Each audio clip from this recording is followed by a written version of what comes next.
ونقول الحمد لله على السلامة. تونا الآن وصلنا للديرة، وتونا الآن وصلنا إلى فلتنا.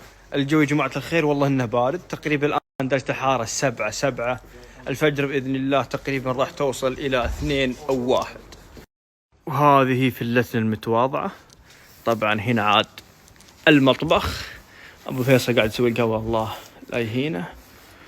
هنا عاد غرف النوم، كل واحد منا له غرفة نوم يحط فيها أغراضه ويرتب أغراضه. وهنا عاد الصالة اللي راح بإذن الله نجلس فيها ونسولف فيها. واضح الركان تعبان ما يبغى للنوم. كيف التعب معك؟ فاصل؟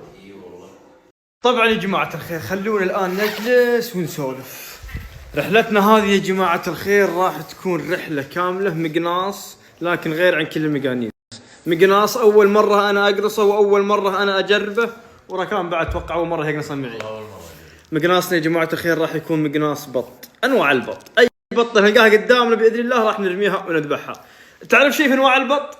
يا رجال اللي بيعترض ما هو اللي بيعترض بنذبحها. أنا والله أيضا ما أعرف أنواع البط، لكن بإذن الله راح يكون مقناص ممتع إن شاء الله. بإذن الله. يعني بإذن الله يا جماعة الخير راح يكون مقناص حلو، راح تكون أيضا مغامرة حلوة، لأن مقناص البط وين راح يكون وسط بحيرة. راح بإذن الله نصحى الفجر ونركب القارب وندخل داخل البحيرة، بعدين نترس نتكي في مكان نحتري البط يجينا. أنا ما راح أحرق عليكم كل شيء، بإذن الله بكرة راح تشوفون راح تستمتعون معنا. كيف الحماس كان؟ والله متحمس؟ إيه والله شكله ممتع يا ولد. والله إني متحمس، لين النوم طار. شكلي بقعد مواصل نقص.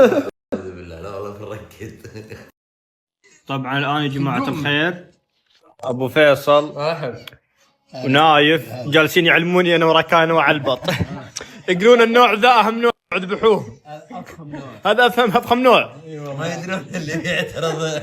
ركان احفظ شكله زين ترى والله أنا أضيع شكله مرة. هو يطير سبا ميز ابدا بس ترقبه متر قدام. بإذن الله بكرة تشوفون أنواع جايب لها ركان جديدة ما هو في السوق. لا شيء شوف ما عالم كله له ناس ومو بس فله. ترى الدرجه الاولى عالمي مو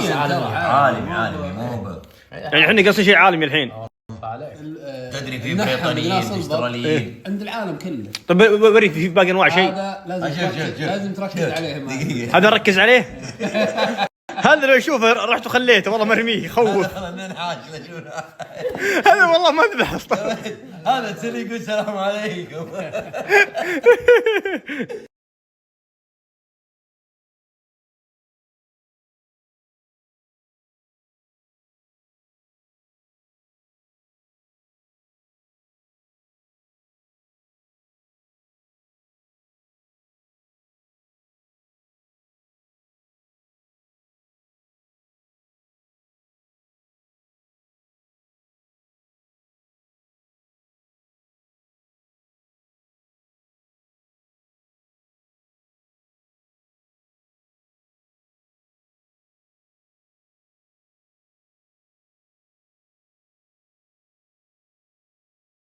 هذه يا جماعة الخير شوت كام، كاميرا تصوير تركب في البندق عشان أي رمية أرميها بإذن الله راح تكون مصورة تصوير في الكاميرا هذه. فبإذن الله راح تكون عندي فقرة يومية، كل بعد ما نخلص من مقناص ونرجع للفلة إن شاء الله راح أنزلكم مقاطع الرمي كاملة، كل رمية تتصور بإذن الله.